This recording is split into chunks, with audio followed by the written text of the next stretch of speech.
सिद्धाश्रम के बारे में कुछ तथ्य, कुछ चिंतन आपके सामने रखे। अब प्रश्न ये उठता है कि अन्य उपनिषदों में और पुराणों में, हमारे धार्मिक ग्रंथों में और हमारे कर्मकांड के ग्रंथों में तो 4 पुरुषार्थों की संज्ञा दी गई है: धर्म, अर्थ, काम और मोक्ष। धर्म धारयति स्वधर्म, जो हम जीवन में धारण करते हैं वह धर्म है। काम के माध्यम से हम संसार की उत्पत्ति करने में समर्थ हो पाते हैं, गृहस्थ जीवन का चिंतन बना सकते हैं। अर्थ के माध्यम से हम जीवन में आनंद, जीवन में सुख और सौभाग्य प्राप्त कर सकते हैं। मगर जो कुछ मोक्ष के बारे में कहा गया है, मोक्ष का तात्पर्य क्या है? क्या मृत्यु प्राप्त हो जाना मोक्ष है? क्या इस देह को समाप्त कर जाने की क्रिया को मोक्ष कहते हैं, या स्वर्ग में चले जाने को मोक्ष कहते हैं? मैं सोचता हूं कि जितने भी विचारक और विद्वान हुए हैं उन्होंने मोक्ष की अलग अलग रूपों में परिभाषा की है, मगर सही रूप में नारद उपनिषद में इसकी एक अत्यंत ही सुंदर ढंग से एक विवेचन किया गया है। यही मंडूक के उपनिषद में यदि हम देखें तो जब नचिकेता प्रश्न करता है यम से कि जीवन में मोक्ष का क्या तात्पर्य है, मोक्ष का उद्देश्य क्या है, मोक्ष का लक्ष्य क्या है, मोक्ष हम क्यों प्राप्त करें, यम इसका अत्यंत ही सटीक और सुंदर उदाहरण देते हैं, सुंदर ढंग से समझाते हैं। मोक्ष का तात्पर्य अपने जीवन में आए हुए बंधनों को मुक्त करने की क्रिया को मोक्ष कहते हैं। क्योंकि हम जब जन्म लेते हैं तो 100 प्रकार के बंधनों में बन जाते हैं। हम किसी के पिता होते हैं तो किसी के पुत्र होते हैं, कोई हमारा भाई होता है, कोई हमारे चाचा होते हैं, हम किसी के नौकर होते हैं तो कोई हमारा स्वामी होता है। और इस प्रकार से हम कई प्रकार के बंधनों से बंधते हैं। और जो हम बड़े होते हैं, जो हमारे जन्म लेता है, जन्म लेते ही इसके ऊपर 100 बंधन बन जाते हैं। एक कहता है ये मेरा बेटा है, एक कहता है ये मेरा भाई है, एक कहता है ये मेरा भतीजा है, एक कहता है कि ये मेरा मित्र है, एक कहता है कि मेरा स्वजन है, एक कहता है कि मेरा जाति भाई है। ये बंधन है। ये बंधन जो मानव जीवन आगे बढ़ता है वो बंधन बढ़ते जाते हैं। आगे जाकर के उसको अपने पत्नी के बंधन में बन जाता है, पुत्र के बंधन में बन जाता है, जातियों के बंधन में बन जाता है, राष्ट्र के बंधन में बन जाता है, देश के बंधन में बन जाता है, धर्म के, अर्थ के, चिंतन के, कार्यों के, मकान के, धन के और सैकड़ों प्रकार के बंधन में ग्रसित होता हुआ व्यक्ति आगे बढ़ता रहता है। इन सारे बंधनों को छोड़ने की क्रिया अपने आप में मोक्ष कहलाती है। मोक्ष मर जाने की क्रिया को मोक्ष नहीं कहते हैं। मोक्ष का मतलब है मुक्त हो जाना, और यह मोक्ष प्राप्ति अपने इसी जीवन में भी प्राप्त कर सकते हैं। इसके लिए कोई आवश्यक नहीं है कि हम 100 साल की आयु के बाद ही मोक्ष प्राप्त करें। जब प्रहलाद केवल 5 साल का था तभी उसने मोक्ष प्राप्त कर लिया था, मगर वशिष्ठ ने तो कई 100 वर्षों के बाद मोक्ष प्राप्त कर सके। नारद ने कुछ ही वर्षों के बाद मोक्ष प्राप्त कर लिया था। मोक्ष इस जीवन में जब सब कुछ बंधनों से मुक्त हो जाने और पूर्ण परमानंद की अवस्था को प्राप्त करने की क्रिया को मोक्ष कहते हैं। और मोक्ष प्राप्ति के बाद ही व्यक्ति जिस पथ पर गतिशील होता है वह पथ सिद्धाश्रम का पथ होता है। उससे पहले सिद्धाश्रम प्राप्ति संभव नहीं है। इन गृहस्थ के और अन्य बंधनों में बंधा हुआ व्यक्ति मोक्ष प्राप्त के पहले किसी प्रकार से सिद्धाश्रम का पूर्ण चिंतन और विचार नहीं कर सकता। उसका एक पहला पड़ाव है मोक्ष प्राप्त होना सभी प्रकार के बंधनों से। इस प्रकार के बंधनों से कि भोजन मिल गया तो अच्छा, भोजन नहीं मिला तो अच्छा, सोने को बिस्तर मिल गया तो अच्छा, धरती पर सोने तो अच्छा, अगर जीवन में पत्नी है तो ठीक, नहीं है तो ठीक। मतलब किसी प्रकार का मन में लालसा, किसी प्रकार की मन में इच्छा, किसी प्रकार का विचार, किसी प्रकार का चिंतन और किसी प्रकार का स्वार्थ जब जीवन में नहीं होता और एक प्रकार से सारे बंधनों से आदमी कट जाता है, जब उसके लिए संपूर्ण संसार, संपूर्ण विश्व एक हो जाता है, सर्व विश्व एक मीडियम, पूरे विश्व को अपना ही जीवन समझने लग जाता है। विश्व ही नहीं, पूरे ब्रह्मांड को अपने शरीर में समाहित कर लेता है कि अगर मैं हूं तो ठीक, नहीं है तो ठीक, ये भाई है तो ठीक, ये नहीं है, ये मेरा इस संसार में कोई नहीं है, मैं किसी का नहीं हूं। ऐसी स्टेज जब व्यक्ति के जीवन में आती है तो मोक्ष होता है। और जीवन में जब हम बंधनों में बनते हैं तो व्यक्ति प्रयत्न और परिश्रम करके उन बंधनों से मुक्त हो सकता है। उन बंधनों से मुक्त होने की क्रिया मोक्ष है। और जब मोक्ष प्राप्ति होती है तब वह आगे जो जितने भी कदम बढ़ाता है वे कदम, वह मंजिल, वह रास्ता अपने आप में सिद्धाश्रम की ओर जाता है। इसलिए मोक्ष के बहुत आगे की क्रिया सिद्धाश्रम है। जब मैं तुम्हारे सामने सिद्धाश्रम शब्द का उल्लेख करता हूं तो सिद्धाश्रम शब्द में या सिद्धाश्रम जाने के लिए ये नहीं है कि तुम अपने जेब में 5,000 25,000 रुपए लेकर के और साथ में अपने भाई और संबंधियों को लेकर के और तुम सिद्धाश्रम जा रहे हो, वहां पूरे लगा रहे हो। ऐसा सिद्धाश्रम शब्द का कहीं उल्लेख नहीं है, ऐसा बिल्कुल नहीं है। सिद्धाश्रम का तात्पर्य ये है भी नहीं।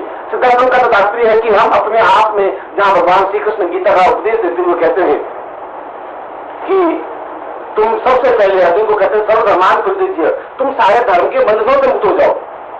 तुम न हिंदू हो, न मुसलमान हो, न ईसाई हो, न सिख हो, न कुछ भी नहीं हो, और केवल एक ही जगह चिंतन करो, मामेकम, एक जगह चिंतन करो। अहम तो हम सर्वपापी भी हो, तुम्हारे जितने पाप हैं ये भाइयों के, संबंधियों के, धर्म के, ये तुम्हारा झूठ छल और कपट के, इनको मैं दूर करता हुआ मैं तुम्हें मोक्ष प्राप्ति की ओर अग्रसर करता हूँ। और जब तुम मोक्ष प्राप्ति की ओर अग्रसर हो जाओगे फिर तुम्हें ये भीष्म गुरु नहीं दिखाई देंगे, फिर तुम्हें सामने बैठे हुए भाई दिखाई नहीं देंगे, फिर तुम्हारा विजय प्राप्त करना है। इसलिए स्वार्थ और धर्म बंधन तुम्हारे बीच में नहीं आएंगे। इसलिए भगवान कृष्ण ने मोक्ष शब्द का प्रयोग अर्जुन को इसलिए किया कि तुम्हें एक बार इन सब चीजों से कट जाना है, अलग हट जाना है, अपने आप को एक समष्टि के रूप में खड़ा कर देना है। जब तुम समष्टि के रूप में खड़े कर दोगे तब तुम आगे उस सही चिंतन को कर सकोगे। यह अपने आप में एक महत्वपूर्ण संदेश था और इसके आगे के लिए गीता में स्पष्ट रूप से कहा गया है कि अर्जुन केवल इन सबको समाप्त करने और राज्य प्राप्त करने की क्रिया का ही तुम्हारे जीवन का अंत नहीं है। तुम्हारे जीवन की पूर्णता इस बात में नहीं है, इस बात में है कि मोक्ष प्राप्ति के बाद अपने आप में सिद्ध बन सको, और सिद्ध जो अपने आप को पूर्ण रूप से साबित कर लेता है, अपने आप को पूर्ण रूप से चैतन्य बना लेता है, अपने अनुभव को पूर्ण समाहित कर लेता है और पूरे ब्रह्मांड को अपने मुंह में, अपने शरीर में समाहित कर लेता है। वह ब्रह्मांड को देखने के लिए बाहर देखने की जरूरत नहीं है, वह अंदर चला जाता है और वह अंदर चले जाने की क्रिया, अंदर देखने की क्रिया को सही अर्थों में सिद्धाश्रम की ओर बढ़ने की क्रिया है। वास्तव में सिद्धाश्रम जीवन की पूर्णता है, जबकि मोक्ष जीवन का एक पड़ाव है।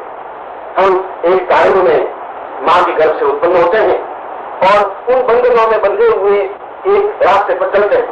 कुछ व्यक्ति अपने जीवन पर मोक्ष प्राप्त करेगा, कुछ व्यक्ति बहुत छोटी उम्र में जब उसका चिंतन में विचार आ जाता है तो मोक्ष प्राप्त कर लेता है, और मोक्ष प्राप्त करने के बाद स्वतः उसके मन में उत्प्रेरणा, स्वतः उनके मन में चेतना और विचार पैदा होता है कि आखिर मेरा जन्म क्यों हुआ है, मेरे जीवन का उद्देश्य क्या है, मेरे जीवन का लक्ष्य क्या है, मुझे कहाँ जाना है, मुझे क्या देखना है, मुझे अपने जीवन को कहाँ तक पहुंचाना है, मुझे उन अदृश्य लोगों को, उन अज्ञात स्थानों को देखना है, मुझे अपने पूर्वजों से मिलना है, मेरे अज्ञात ग्रंथों और उन वेदों को, विचारों को समझना है, और समझने के बाद में मैं अपने आप में परिपूर्ण होना चाहता हूं।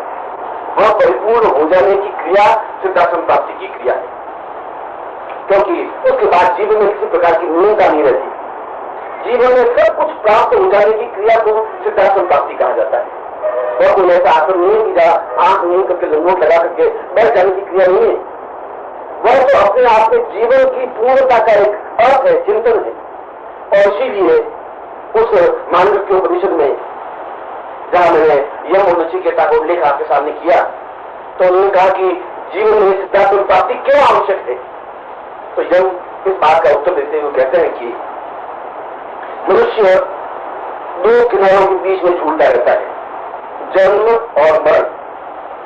जन्म जीना उसके हाथ में नहीं है और मृत्यु को प्राप्त हो जाना भी उसके हाथ में नहीं है। वह अचानक जन्म लेता है क्योंकि दूसरों को प्रेरित कर उसका जन्म होता है और दूसरी आसुरी प्रवृत्तियों की वजह से उसकी मृत्यु हो जाती है। दोनों स्थितियों में उसका कोई भी उसके ऊपर प्रभाव नहीं हो पाता। इन दोनों प्रभावों को समाप्त करने के बाद और इन दोनों प्रभावों को अपने ही बुद्धि से, अपने पुरुषार्थ से, अपने कार्यों से, अपनी चेतना से जहां हम आगे बढ़ जाते हैं, उस मृत्यु को भी पार कर लेते हैं। वो सिद्धाश्रम प्राप्ति का प्रारंभ है।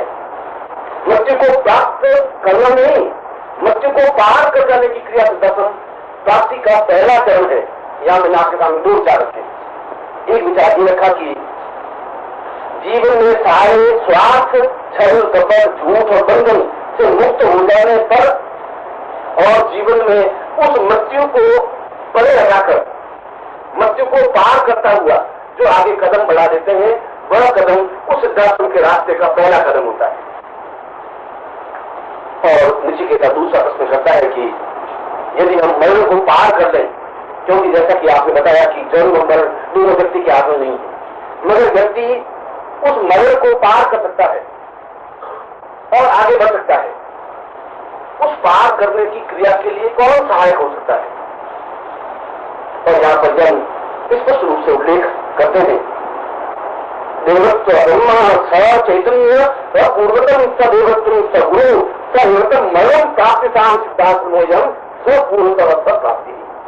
नचिकेता, जीवन में उस पूर्णता को प्राप्त करने के लिए मृत्यु को पैर की ठोकर से तुम्हें आगे बढ़ाना होगा।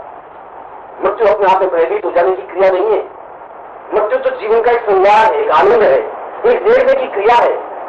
उस सारे लोग संसार के बंधनों में होते हैं तो मृत्यु से भयभीत होते हैं, घबराते हैं, मौत का नाम सुनकर के सफरा में लग जाते हैं और उस मौत से बचने के लिए दवाइयां लेते हैं, औषधियां लेते हैं, रसायन लेते हैं, सैकड़ों प्रकार के उपाय करते हैं, चारों तरफ से घर की खिड़कियों को बंद करके अंदर घुस करके बैठ जाते हैं, अपने पास बंदूक और बाजे प्रकार समझे रखते हैं और सब कुछ अपने आप को सुरक्षा के घेरे में आबद्ध करने के बावजूद भी वह मौत से बच नहीं पाते, क्योंकि उसके सारे प्रयत्न अपने आप में व्यर्थ हैं।